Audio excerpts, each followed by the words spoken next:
Hi friend, I am Lee Keckner. Welcome to day number 26 of Relationships It's Your Fault. Oh wait. If you would please join me in 3 grounding breaths. I'm going to do mine standing up today since my phone holder broke. Breathe in through your nose and out through your mouth. In through your nose and out through your mouth. One more, in through your nose and out through your mouth. Today we are talking about, I'm going to refer to my notes a little bit, we're talking about seeing the good. Do you know that when you train yourself to see the good in others, not only will you have a more productive life, you'll have a happier life. Our brains are wired to negativity.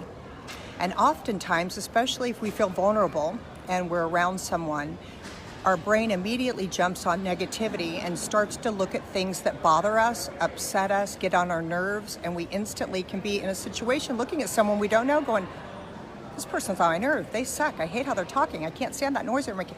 And our mind can start spinning into that, but we can actually train our brains to start seeing the good, setting the intention to whoever you're speaking to, seeing the good in them. And I think that the foundation for this is starting to think about moving from our head to our hearts.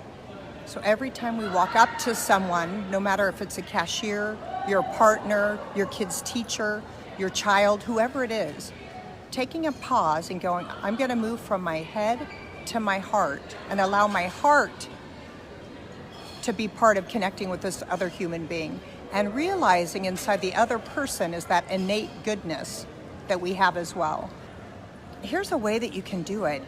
It's literally slowing down.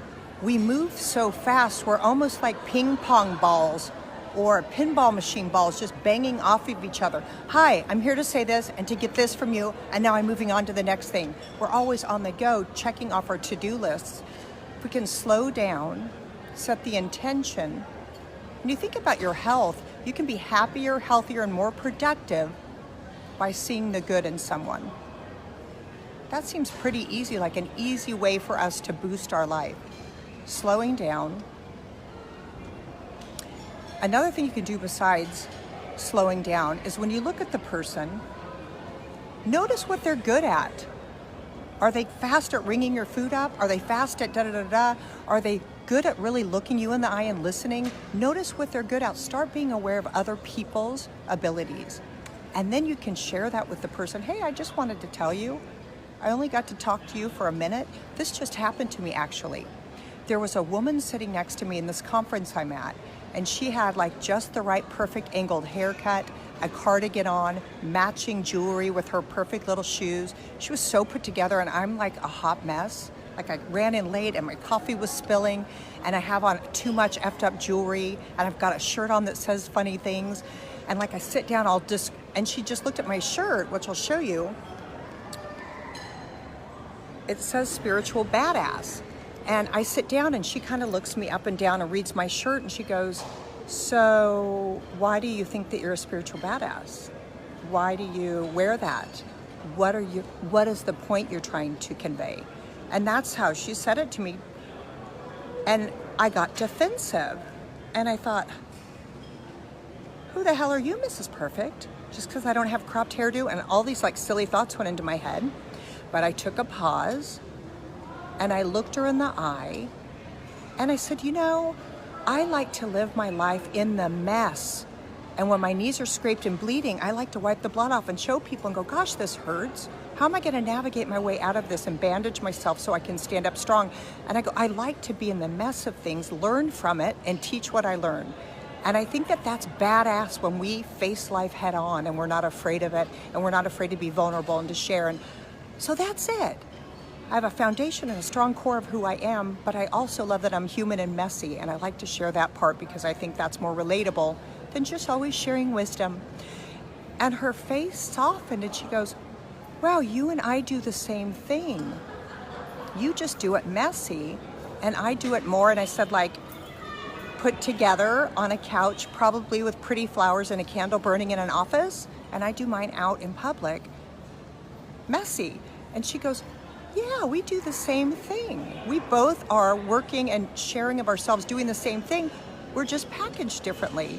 And we had the most beautiful exchange. And I got to see her tenderness and that she is really poised and held together, but she wants to be more out there and out of the box because she's always had to be perfect.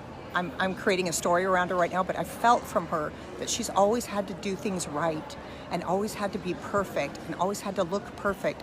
And I think that I allowed myself the gift to let go of my story of thinking that she was judging me. Hi, here's my new friend that I met today.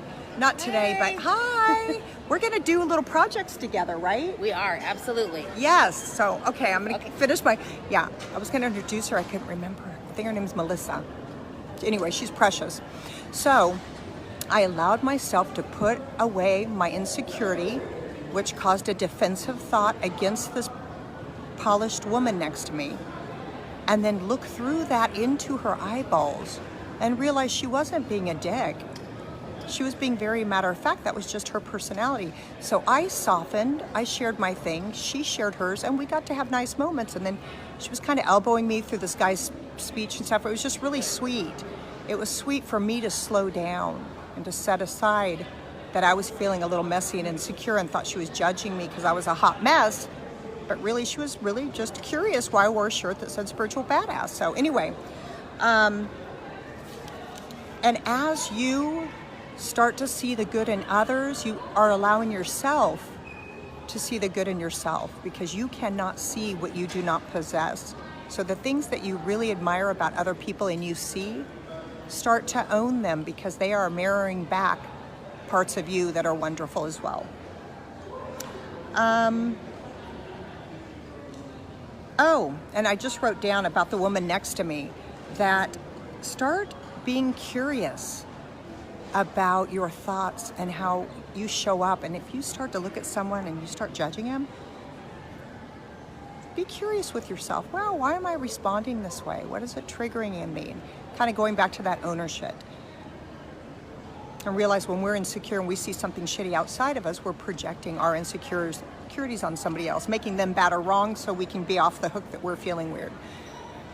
Instead, take a pause, look at the person in the eye, and realize under whatever they're doing or saying is a beautiful human being who might not be able to express themselves in their true form in the moment. And you can kind of help them by seeing the good and allowing them to step in that way.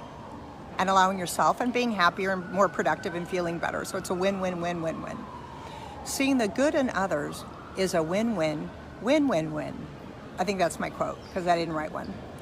Dear God, thank you so much that people are constantly around us to mirror back how we're feeling.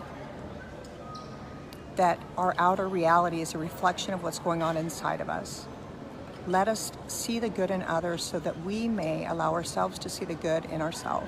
Amen. Thank you guys so much for joining me. It's every time they break, it's lunchtime here at the conference, and I'm a little shaky from too much coffee and not enough grub, so I'm going to go eat. I will see you tomorrow on day number 27. Thank you for joining me.